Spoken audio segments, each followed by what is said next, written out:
Hey there guys, it's John here with the FlickPig channel, and I want to talk about some of my favorite Blu-rays of 2011. And these are in no particular order, but these are the Blu-rays that I thought overall the picture quality, the movie itself really came together and gave me what I would like to call a worthwhile Blu-ray. Yeah, that's what I call them. Every time I make a Blu-ray purchase, I go up there and I say, hey, this is a worthwhile Blu-ray. And then they look at me and they slap me in the face and say, get the hell out of my store, idiot. You're stupid. So anyway, guys, I picked out 5 Blu-rays. But before we jump into those, I want to give a quick mention to the Ben-Hur Blu-ray set. This is a set, okay? Look at this damn thing. I don't know if it's a Blu-ray or a board game. I mean, look at the box here. But anyway, a Blu-ray transfer from a film that came out in 1959 that looks phenomenal. The chariot race scene in this movie it blew me away on Blu-ray, and they definitely took their time in the transfer process. But the only reason this isn't in the top 5 is because it's not necessarily a movie that I want to sit down and watch every other day. It's a 3.5 hour long movie. It takes a lot out of you to watch it. It's a great film.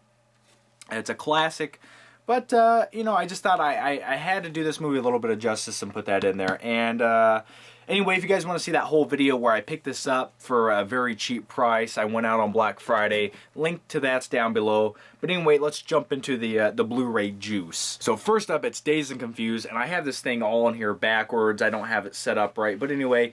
The packaging on this damn thing, they took it right from the DVD Criterion release and put it on the Blu-ray, which it's fine by me. But anyway, this on the other hand, the picture quality is just phenomenal. They definitely did this cult classic a lot of justice. And this release comes with a nice little booklet, which when you fan it out, and it also, one of my favorite things about it is it came with this poster, and I hate taking this thing out over and over, but I just love the way, the smell of the paper on this thing. But look at that, that is... And Dazed and Confused on Blu-ray really makes me feel like I was in the 1970s. It was the last day of, high school. I was going to go to the Moon Tower later, maybe participate in a little bit of drug use. And then afterwards, we were going to go to the football field and talk about our future. And then you had to wait a month later for the test results to come in. Next up, it's Fast 5. Starring The Rock, Paul Walker, and Vin Diesel. And just by saying those 3 names, you know you're not getting the best acting performances of your life, because the picture quality in this thing, the cool South American settings that they had, the fast cars driving by, the action, and the picture quality on this damn thing. This is what Blu-rays should look like. If nothing else, they should look like this. But the Blu-ray release of this, I mean, they had 2 options. You could buy the normal Blu-ray plastic case, or you could buy the steelbook for the same price on release day. And of course I went for the steelbook, even though it's kind of a letdown because they put it in a DVD G1 series size steelbook instead of a G2. I think I'm right when I'm talking here. Next up, it's Star Wars on Blu-ray, and I'm not gonna give the seal of approval to A New Hope, or Star Wars the original, as some would call it. I can't do it. The picture quality on that was slightly a letdown, but the one I'm going to talk about today is The Empire Strikes Back. Yes, not only, in my opinion, the best movie of the originals, but also the best looking Blu-ray of the originals. And another reason I like the second movie the best on Blu-ray is because it was the movie that got the least fingers rubbed and put inside of it by George Lucas. Old Giorgio laid back on the second movie because he's like, yeah, I know people like it a lot, and if I mess with it, they're going to torch down my mansion. It's got a thick cardboard kind of finish, and it's got nice hand-painted drawings, hand-painted drawings. That doesn't make any sense. Anyway, each little film has its own little theme going on, and there's Yoda. Look at him. Look at Yoda. I won't watch A New Hope either, because Darth Vader says no. Next up, not only is this one of my favorite Blu-rays of 2011, it's one of my favorite movies of all time, and it's staying by me on Blu-ray. Just a movie that makes me wish I was a kid in the 1950s and we could walk down the train tracks to go find a dead body. And Corey Feldman. I think I would have been Corey Feldman mixed with a little River Phoenix.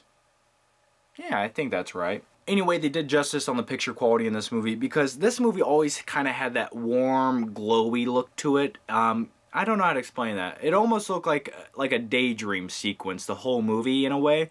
Anyway, they definitely, the picture quality, the details, you could count all the little pebbles on the train tracks when they were walking down them. Lollipop, lollipop, lollipop. Alrighty, so my #1 Blu-ray of 2011 was Taxi Driver. Not only because the picture quality was almost perfection, because the packaging and the price. Yeah, that's right. This thing only cost like $13 when it originally came out. And look at that. You got all the nice art cards in there. You get this thick packaging. I mean, why don't all catalog titles do something like this? I don't just if Taxi Driver can do it, everybody can do it. Why not? Just give me what I need, damn it.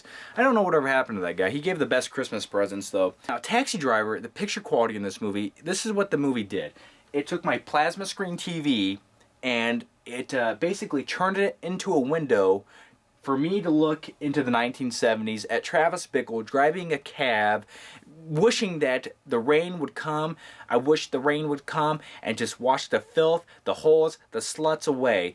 They grabbed every single detail from the original film print. They sucked it all up and they went all over this movie. And that's why every detail, that's why this movie's more than just a Blu-ray. It's when I watch it on TV, it truly feels like a window into that whole reality that Travis Bickle is in. So anyway guys, those are some of my top picks for the best looking and my favorite Blu-rays of 2011. But yeah, down below, why don't you guys let me know what some of your favorite movies were of 2011 on Blu-ray. And really, let me hear you, I want to hear some people talk about picture quality and give me some details and stats. So anyway guys, thanks for watching. I'm John with the Flick Pick channel and take care. Bye.